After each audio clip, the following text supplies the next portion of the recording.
My dear friends, my dear students, విద్యార్థులారా ధ్యానం చేయండి.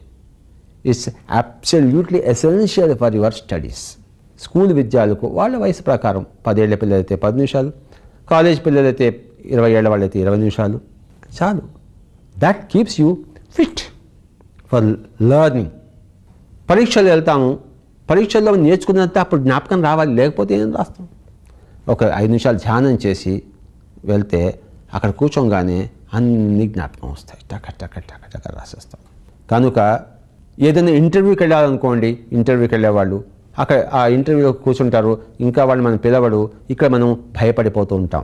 ఏమవుతుందో ఇంటర్వ్యూలో, ఏమవుతే అది అవుతుంది. మీరు ఇక్కడ ధ్యానంలో కూర్చుని వెళ్ళండి, చక్కగా జరుగుతాయి.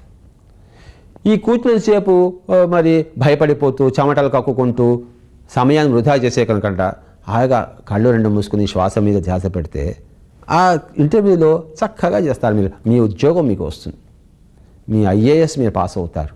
కనుక ధ్యానంలో ఆయుష్ పెరుగుతుందని, మరి యవ్వనం వస్తుందని ఫస్ట్ తెలుసుకున్నాం. తర్వాత సకల రోగ నివారణని తెలుసుకున్నాం. తర్వాత చెడు అలవాట్లన్నీ పోయి మంచి అలవాట్లు వస్తాయని చెప్పాము. తర్వాత 4వది విద్యార్థులకు జ్ఞాపక శక్తి, ఏకాగ్రత తప్పనిసరి కదా. కనుక ధ్యానం చేయండి.